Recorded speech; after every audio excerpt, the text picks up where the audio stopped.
আসসালামু আলাইকুম। আমি রেবেকা সুলতানা চলে আসলাম আপনাদের মাঝে নতুন আরেকটি লাইফস্টাইল ব্লগ নিয়ে। দেখেন সকালে ঘুম থেকে উঠে তখন বাজে 5টা 25। আমি বলছি যে 10 মিনিটের শুই, তারপরে যে রান্না করব।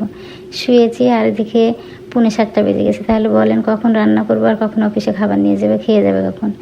তাড়াহুড়া করে উঠে রান্নাঘরে চলে এসেছি। ভাতটা তো চাপিয়ে দিয়েছি, চাপিয়ে দিয়ে এবার মাছ রান্না করবো, পাঙ্গাস মাছ রান্না করবো। দেখেন পাঙ্গাস মাছটা কাটার সময় আপনাদের ভাইয়া কেটেছে, তখন তো ঘষে নেওয়া হয়নি।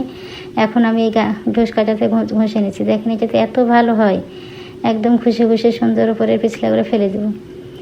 পরিষ্কার করে ঘষে নিয়েছি, দিয়ে তারপরে হলুদ আর লবণ মাখিয়ে রাখিয়ে দেবো মাছটাতে। এত তাড়াহুড়া করছি কখন রান্না করব। এদিকে ভাজি কাটতে হবে, পেঁয়াজ মরিচ কেটে ব্লেন্ড করতে হবে, মানে সব কাজে পড়ে আছে। একটু শুয়েছি, ঘুমিয়ে গেছি, বুঝতে পারিনি। তাড়াতাড়ি করে উঠে যে ভাতটাতে হচ্ছে, মাছটাতে হলুদ আর লবণ মাখিয়ে রেখে দিলাম, তারপরে চলে যাবো তরকারি কাটতে। এত তাড়াহুড়া হচ্ছে, অলসে আসলে সকালে ঘুম থেকে না উঠলে এরকমই হয়ে যায়। এই চলে আসলাম, আগের দিনে কুমড়া কাটেছিলাম, কুমড়াটা ভাজি করে নিব। অর্ধেক আছে আর 3টা করলা আছে, 2টা আলু দিয়ে ভাজি করে নিব। এই যে মরিচগুলো ধুয়ে নিয়ে ব্লেন্ডার জারে নিয়ে নিয়েছি, পেঁয়াজ দিয়ে আগে ব্লেন্ড করে নেব। এখানে আবার কারেন্ট থাকবে না, প্রতিদিন সকালবেলাতে কারেন্ট থাকে না, তখন ব্লেন্ড করা হয় না, এত বিরক্ত হয়। সেজন্য আগে যখন আছে, আমি কারেন্ট আছে, আমি ব্লেন্ডটা করে রেখে দিলাম। এবার করলাগুলো কেটে নিব, কুমড়া ভাজিটা করে নিব। ভাত তো হচ্ছে, ভাত এখনও সিটি উঠেনি। খালি মনে হচ্ছে যে অফিসে যাওয়ার আগে রান্না হবে। তো আমার আজকে এত তাড়াহুড়া লেগে গেছে। কোনো দিন শুই না, মাঝে মাঝে যখন খুব শরীর খারাপ করে তখন একটু শুতে ইচ্ছা করে, যে একটু নামাজ পড়ে শুই, উঠে যাবে এখন, কিন্তু চোখটা যে এটা আসবে বুঝতেই পারিনি। এই যে তাড়াহুড়া করে কেটে নিচ্ছি। দেখেন এদিকে কাটা তো হয়ে গেছে, আমার কুমড়া কাটা হয়ে গেছে ভাজি, তারপরে করলা কাটা হয়ে গেছে, সব মশলা রেডি করে নিয়েছি, ভাতও হয়ে গেছে। এই যে কুমড়ার বিচিগুলো কি সুন্দর করে ফেলে দিয়েছি, দিয়ে তারপর আগে কুমড়াটা চাপিয়ে দিই। দেখেন কি হয়, কুমড়াটা আমি এখানে চাপিয়ে দিয়ে ইলেকট্রিক চুলায় চাপিয়ে দিয়েছি, তারপরে মাছ ভাজতে লেগেছি। তারপরে কুমড়াটা নিচের দিকে ধরে গেছে, কারণ লবণ দিয়ে কুমড়াটা একদম চিপে পানি ফেলে দিয়েছি, শুকনা নিচে ধরে গেছে। পুড়েনি, কিন্তু কালারটা চেঞ্জ হয়ে গেছে। কালার চেঞ্জ হলে তো ভালো লাগে না কুমড়া ভাজি, কালারটা চেঞ্জ হয়ে যাবে পরে। দেখেন এই যে এইভাবে আগে চুলাতে সুন্দরভাবে হলুদ আর লবণ দিয়ে কুমড়াটা চাপিয়ে দিয়েছি, তারপরে চলে যাবে ইলেকট্রিক চুলায়। কাঁচামরিচ দিয়ে দিলাম। মানে যেদিনই এরকম হবে সেদিন দেখা যাবে কোনো একটা অঘটন ঘটছে। সেজন্য আমি সকালে শুই না, কিন্তু আজকে আমার শরীরটা অনেকটাই খারাপ করছিল, সেজন্য একটু শুয়েছি। এই যে হলুদ দিয়ে দিলাম, কাঁচামরিচ লবণ দিয়ে কুমড়াটা চাপিয়ে দিয়ে এবার চলে যাবো রুমে। ইলেকট্রিক চুলায় কুমড়াটা চাপিয়ে দিয়ে তারপর মাছ ভেজে নেব। এই যে চাপিয়ে দিলাম। দেখেন কি সুন্দর কালার, এখন পরে কালারটা কেমন হয় দেখেন।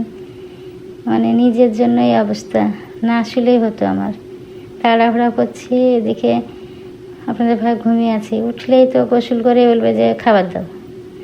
সেজন্য আগে ভাজিটা তখন ওদিকে চাপিয়ে দিলাম, এবার মাছটা ভেজে নেব, পাঙ্গাস মাছটা ভেজে নেব। একটু হলুদ দিয়ে দিলাম, কড়াইয়ে ধরে নিয়ে, কড়াইটাতে আগের দিনে রসুন ভেজেছিলাম, কেমন দাগ দাগ হয়ে আছে, ঘষে মাজার সময় পাইনি, থাক আগে মাছটা ভেজে নিই। এই যে মাছগুলো ভেজে নিচ্ছি একটা একটা করে। মাছ রান্না করতে বেশি সময় লাগবে না, তা করলা ভাজি করলে হয়ে যাবে। দেখেন আমি কি সুন্দর করে মাছগুলো ভেজে নিচ্ছি। আমার ভিডিওটা যদি আপনাদের এতটুকু ভালো লাগে তাহলে প্লিজ লাইক কমেন্ট সাবস্ক্রাইব করে দিবেন। আর যদি ফেসবুক পেজটি দেখে থাকেন শেয়ার করে দিয়ে আমার সঙ্গেই থেকে যেতে পারেন। আর যারা এই কাজটি অলরেডি করেছেন তাদেরকে অসংখ্য অসংখ্য ধন্যবাদ।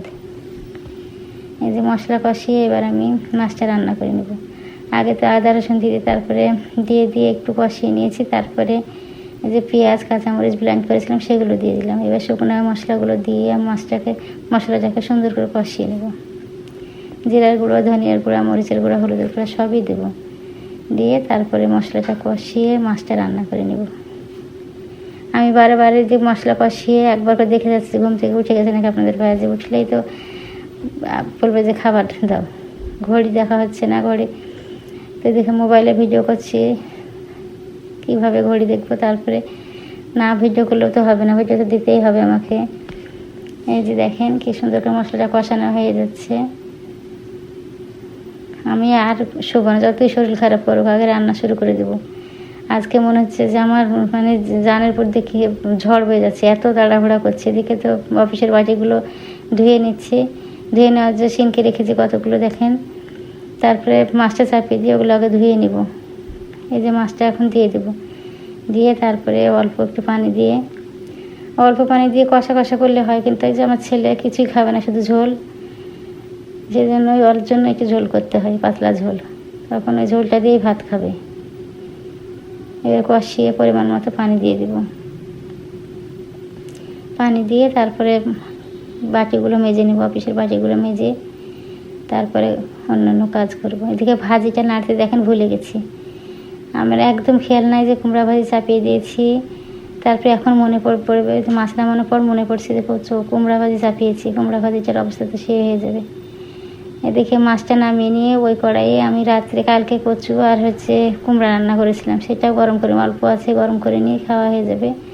সকালে এই যে নামিয়ে নিলাম। এবার দেখেন কুমড়া ভাজিটার কী কালার হয়েছে, কী ছিল আর কী কালার হয়েছে, তলে পুড়ে যায়নি কিন্তু লেগে গেছে, আর একটু থাকলে হয়তো পুড়ে যাচ্ছে। তারপরে আমি চুলাতে নিয়ে আসলাম, বিদ্যুৎ চলে গেছে, বিদ্যুৎ আর নেই বললাম না, সকালে হলেই চলে যায়, একবারে পাকা 3 ঘন্টা পর এসছে।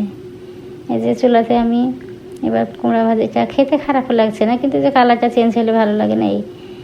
তারপরে যে করলাটা চাপিয়ে দেবো, আজ আর পেঁয়াজ ভাজবো না, যেহেতু ভাজি করছি, আগে করলা দিয়ে তারপরে সব বেশি করে পেঁয়াজ, কাঁচামরিচ, হলুদ, লবণ দিয়ে ভাজিটা করে নেব। মানে কীভাবে রান্না হয় তাড়াতাড়ি সেই পদ্ধতিটা অ্যাপ্লাই করছি আমি, রান্না হলেই হলো। দেখেন কাঁচামরিচ, হলুদ, লবণ সব দিয়ে দেবো, তারপরে হালকা আঁচ দিয়ে আমি অন্যান্য কাজগুলো করে নেব। এদিকে যে আপনাদের ভাই উঠে গেছে, উঠে গোসলে চলে গেছে, অফিসে যাবে, সেজন্য গোসলে চলে গেছে। আমার তো দেখে করলা ভাজি কী বলছে, চাপালাম কী হবে দেখেন। এদিকে করলা ভাজি চাপিয়ে দিলাম, এবার খাবারগুলো সব নিয়ে রুমে চলে যেতে হবে। তার আগে রুমটাকে পরিষ্কার করে নিতে হবে। এই যে খাবারগুলো আমার সব হয়ে গেছে, এবার নিয়ে ফ্রিজে যেগুলো রাখা সেগুলো রেখে দিব। তারপরে রুমে নিয়ে চলে আসলাম। দেখেন এক একে সব খাবারগুলো রুমে নিয়ে এসে ঢেকে দিচ্ছি। এখন আপনাদের ভাই আসেনি, ছাদে গেছে, গোসল করে ছাদে চলে গেছে, এটা হাতের সময় আছে, ছাদে গেছে। বিছানাটা তুলে নিয়েছি, ঘরে মেঝে চলে ঝাড় দিয়ে দিয়েছি। এদিকে করলা ভাজিটা হচ্ছে, এদিকে আমি চুলার পাশটা মুছে নিচ্ছি, যেহেতু আপনাদের ভাইয়ের ছাদে আছে, সময় পেয়েছি। এবার আমি চুলার পাশটা সুন্দর করে মুছে নিব, চুলাটা মুছে নিব, গরম চুলাটাই মুছে নিয়ে আমি মুছে পরিষ্কার করে নিব। কারণ রুমে গিয়ে যদি ফ্যানের নিচে বসে আর ইচ্ছা করবে না আসতে দিকে, সেই জন্য রান্না করতে করতে আমি চুলাটা মুছে নিচ্ছি। দেখেন করলাটা তো হচ্ছেই, সুন্দর করে মুছে একদম শুকনো কাপড় দিয়ে মুছে চকচকে করে নিব। এই যে দেখেন রান্নাঘরটা একদম পরিষ্কার হয়েছে, করলা ভাজি হয়ে গেছে, মোছা হয়ে গেছে। এবার রুমে চলে আসলাম। না তার আগে দেখেন আপনাদের ভাই ছাদ থেকে এসে দেখছি, কতগুলো ড্রাগন পেকেছে, তুলে নিয়ে আসলাম। এই যে ড্রাগনগুলো দেখেন, যদি না তোলা হতো সন্ধ্যা হতে পাখিতে খেয়ে নিত।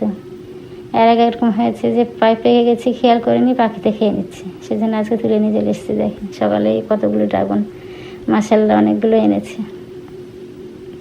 এই যে দেখেন রুমের ভিতর কী অবস্থা আমার। এখন খাবারটা অবশ্যই দিয়ে দেব, তারপরে আমার রেস্ট।